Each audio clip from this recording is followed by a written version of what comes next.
Welcome to Still Evolving, where we explore the truth behind lasting performance and resilience. Rather than relying on perfection or superhuman ability, our conversation will highlight how real strength emerges through simple, intentional habits grounded in self-compassion, adaptability, and the ability to grow through life's inevitable setbacks. Today's guest is Dan Hurwitz, a seasoned Chief Revenue Officer with more than 15 years of experience building and rebuilding go-to-market teams for early and growth stage technology companies. Dan has helped organizations scale with discipline and clarity, creating repeatable revenue engines that support long-term growth and successful exits, including acquisitions and IPOs. Dan is currently working in AI infrastructure, leading new business acquisition at DDN, which provides the data and storage foundation inside modern AI data centers. He's also a trusted advisor to early-stage founders, helping them build metrics-driven, repeatable revenue systems from the very beginning.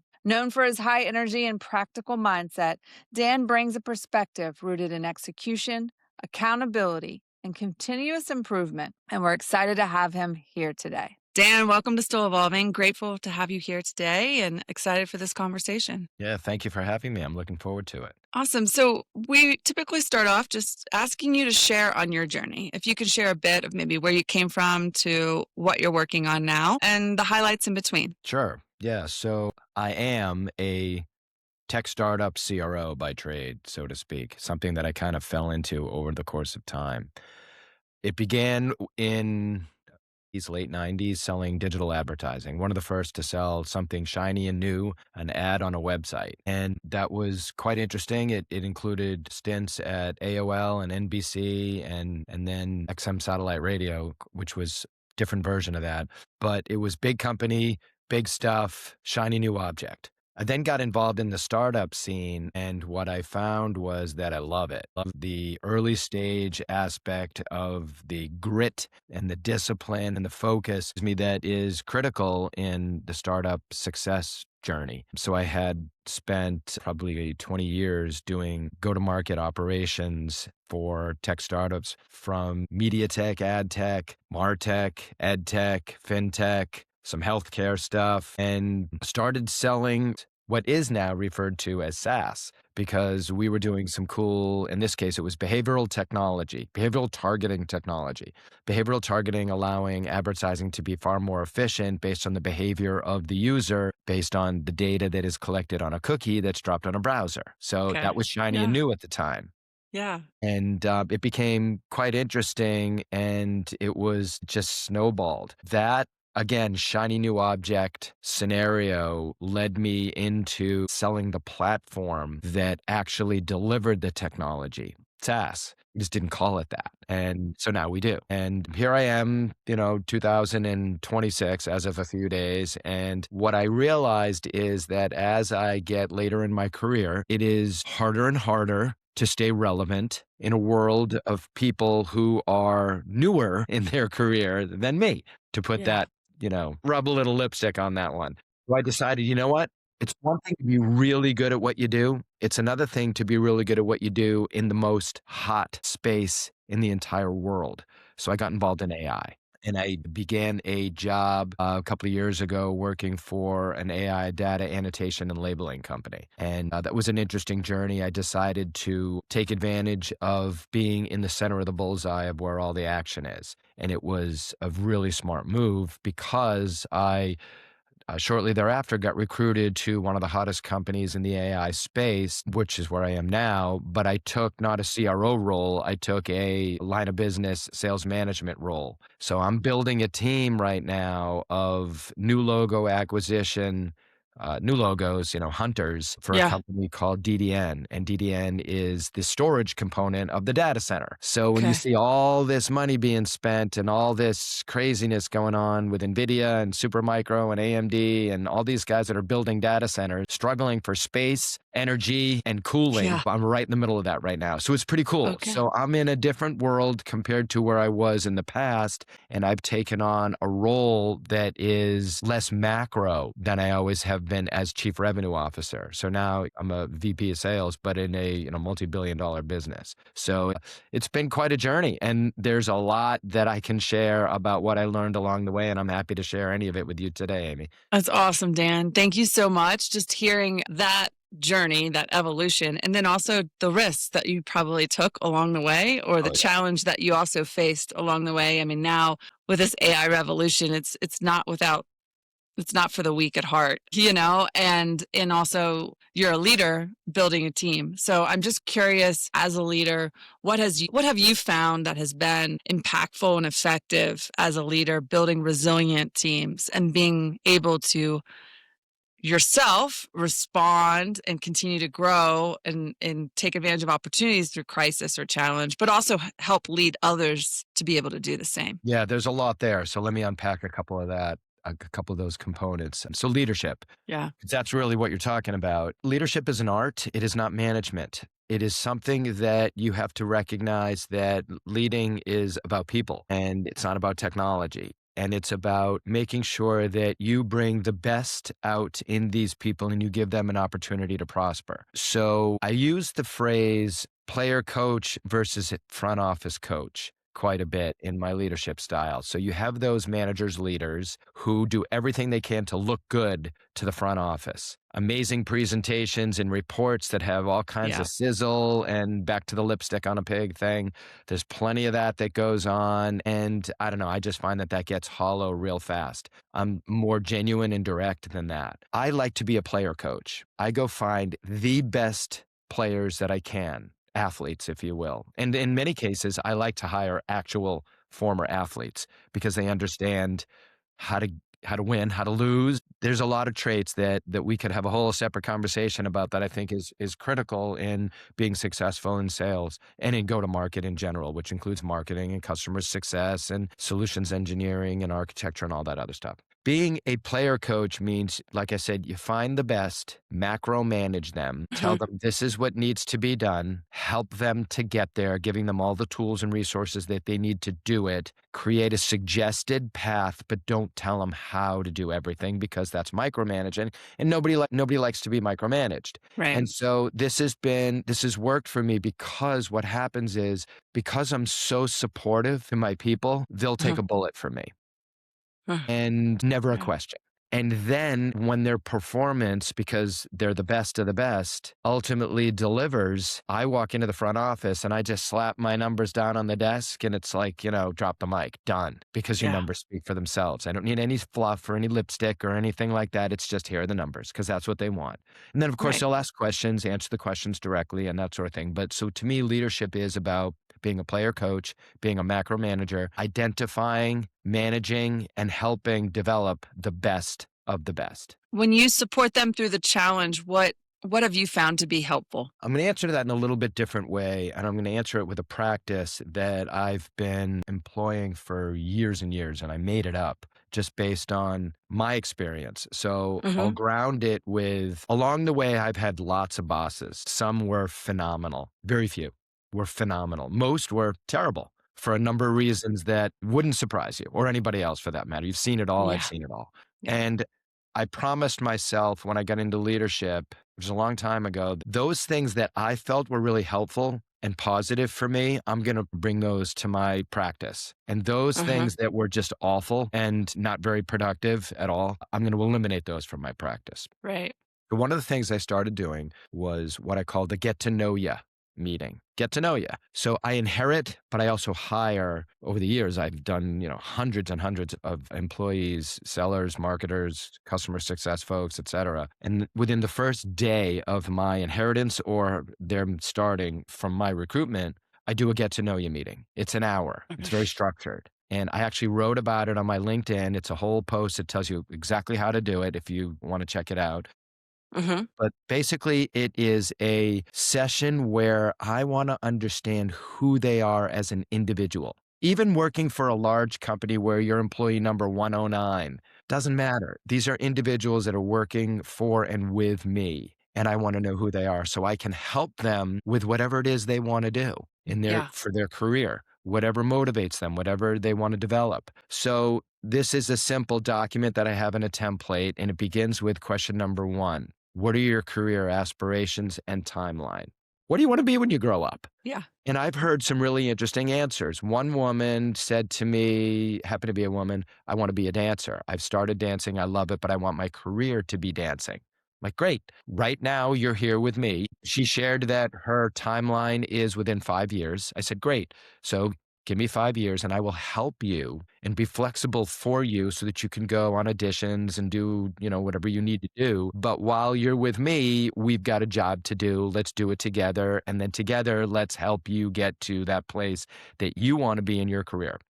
Mhm. I've had people to say, I want to be you, Dan. I want to be a CRO. Great. Let me help you get there. And Mhm. I genuinely want to help them get there. I also ask them questions like, what are your strengths? What are your areas of development? What motivates you? What frustrates you? What is absolutely not okay? And what you hear a lot is the basics: lying, cheating, stealing, sexism, Yeah. racism, unkindness, that sort of thing. And then I ask a question at the end and I say, tell me something that I just wouldn't know to ask about you that is relevant for this conversation. And by the way, I caveat this whole thing with, this is not a personal conversation. This is a Mhm. business conversation. I'd be violating HR law if I started asking personal questions, so I don't go there. Yeah. And it's none of my business. But what I do Right. want to know is, how can I help you be great at what you do? 9 times out of 10, Amy, that person will, at the end of this conversation, say to me, my God, no one's ever done this before with me. Yeah. This was really great. And it's funny because people come from one of 2 camps. Either they can answer my questions instantly. What do you want to do when you grow up? Oh, I want to do this. Others go, well, and it's like I'm a dentist pulling teeth. I got to get the information out of them, and they don't know because they've never, A, been asked, or B, Yes. perhaps haven't even thought of it. But now they're being asked, and they have to come up with an answer that Yeah. they can think about. Now, when I'm done with that session, which takes about 40 minutes, the other 20 in the 1-hour meeting is I answer the same questions. So they know who I am and what my career aspirations are and what I think I'm good at and not good at and where I'm developing and what frustrates me. And so they get to know me too. So it's a two-way street. Then we spend just a couple of minutes setting expectations. This is what I expect from you. What do you expect from me, your boss? I want to know. And little things that take months to learn get out of the way in literally 6 minutes. Things like, do you care what time I get started in the morning? Because I like to walk my little girl to school and it's really important daddy time for me. No problem at all. Good to know. No, I don't care what time you start. I don't care what time you end. And here's another one that I'll share, and then I'll stop rambling. That's good. I used to find that I'd have certain bosses where I would want to send an email at 11, 12 at night or 3, 4 in the morning to show, ooh, I'm working. It's late Yeah. at night and I'm still working. And then I realized, no, I don't want my people working at 11. If you have to work at 11 o'clock at night, something's not right. Right. Unless Right. it's, special circumstance, trying to close a deal, it's the last day of the quarter, that kind of stuff. But for the most part, it's no. Figure out how you can finish up at 5 or 6 and then go spend time doing something you want to do other than work. Hopefully you want Mhm. to do your work, but spend some time doing something else. That's real. That's human. Be that person. And don't think that I'm going to give you credit for sending an email that's timestamped at 11:30 at night. Quite frankly, I'm going to think you're an idiot. Don't do that. Go have a life. Totally. Go watch Landman or something, which I watched last That's night. awesome. That's Yeah, awesome. so that's a practice, to answer your question, that I have been doing for years and years. It has been So it's been a game powerful. stopper for me and Yeah. it has been Yeah. absolutely one of the best practices I've ever done. You started off describing your leadership. You want to be that player coach. It's hard to do that unless you really get to know the players that you are leading. And so that practice really, it sounds incredibly powerful to be able to have that understanding, that shared understanding, like you're able to share more about you. You started off also talking about reflecting on your journey, like what works for you from mentors or from bosses, leaders. And I think that practice, you described that reflection and realization in a very non-judgmental way. You described, what do I want to keep doing? And what do I want to do differently or abandon, right? Like this is not what how I want to behave. And just we use that tool a good bit, like in micro and macro moments. Like you used it more macro, but you could use it after a pitch or a proposal or an interview, and that non-judgmental really allows the data to be able to be utilized in a way and then drive behavior and drive how you want to show up for your people. So two huge things there that just resonate with me in thinking about how we often coach and really try to share back. If you really want to lead authentically, you have to share of yourself, but you also, you can still be within those HR guardrails. Like I appreciate that, but like know what motivates people, understand like where they want to go. And I'm curious, Dan, your passion for lifting them on their journey, what helps you do that? Because I've had my own experiences in the journey when someone wants to move on or move up and there isn't that opportunity within the organization that you're at. It's fascinating how I've observed people take that shit personally. All of a sudden we get these conversations about loyalty and like, oh, well, they want to move on and they want to go to this other organization. And I'm kind of like, if we're about taking care of our people, don't we also want them to grow? And if there isn't that space where we currently are, don't we want to help them grow, even if it's in a different organization? So I'm just curious about your philosophy, background, and values, and how it doesn't sound at all that you take it personally. If anything, you're championing them in their journey. So let's start with beginning with the end in mind, which is from way back when Stephen Covey wrote the 7 Habits of Highly Successful People. And the one of those 7 habits was begin with the end in mind, something like that. And I do that a lot. So let's begin with what do I want the end to look like? Well, I'm going to have a funeral someday.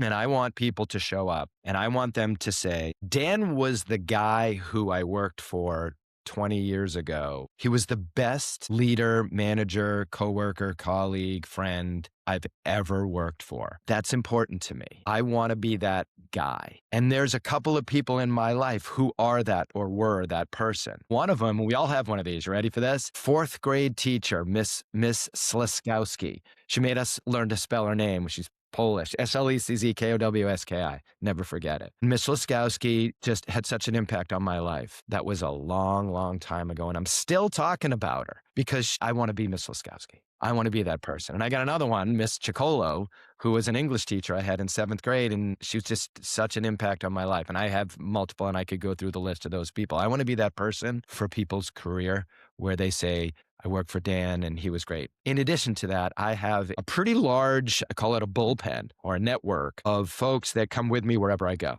So going from startup to help them build or rebuild their go-to-market operation and then exit, that's what I've been doing for the last several years. It requires me to bring people with me to the new place. All right, let's go. We got a job to do. And I build a SEAL team of phenomenal people that I go and get shit done real fast so that the company can exit. And you've done it right when you get regular requests for people who say, hey, let me know next time you go to a new gig and do your thing, bring me with you. Yeah. And so, and it also becomes easy for me to go build a team because I can just, pluck them right out of wherever they are and boom, I've got, in 10 minutes, I can stand up a 5-person sales organization plus a few marketing people and some others to get it going. And so that's something that it's a pay it forward. That movie, Pay It Forward with Kevin Spacey. Yeah. That had an impact on my life. And I always want to pay it forward. And in fact, I practice that through my advisory business where I help tech startups, tech founders. I help them get off the ground up and running from a go-to-market standpoint because many of them are engineer oriented. And because they're tech centric, they don't really know how to do the business thing very well. And so they want help. So I'll help them. But a lot of them have no money because they're early stage. I don't care about the money.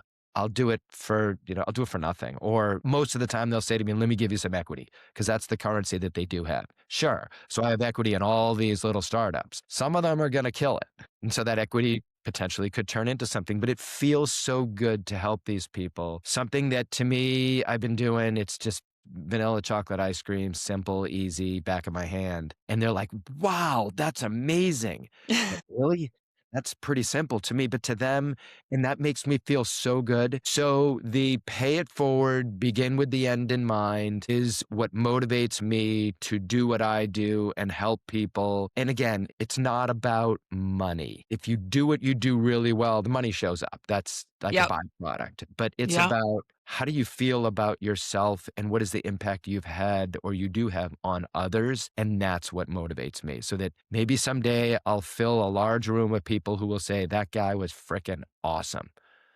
That's what I'm trying to I do. love it. You know, you mentioned those people in your life. One of mine was a coach, a basketball coach, junior high and high school. And she relentlessly would share, take care of your people and keep showing up and working hard on these fundamentals. I mean, we were young, right? On these fundamentals. And she's like, the wins will take care of itself. The individual awards will take care of itself. And to your point, the outcomes that we are seeking, whether it's the gold medal stand or accomplishing the mission or the revenue goals, it is really focusing about how do we take care of our people and how do we take care of the pieces in the process? How do we keep working those? And it's a great reminder. You know, it isn't always about those outcomes. It's so much more. So thank you for sharing. We tend to wrap up with an opportunity for you to share back an immediate actionable tool strategy. You have already shared a wonderful approach to when you onboard and bring in new members on your team.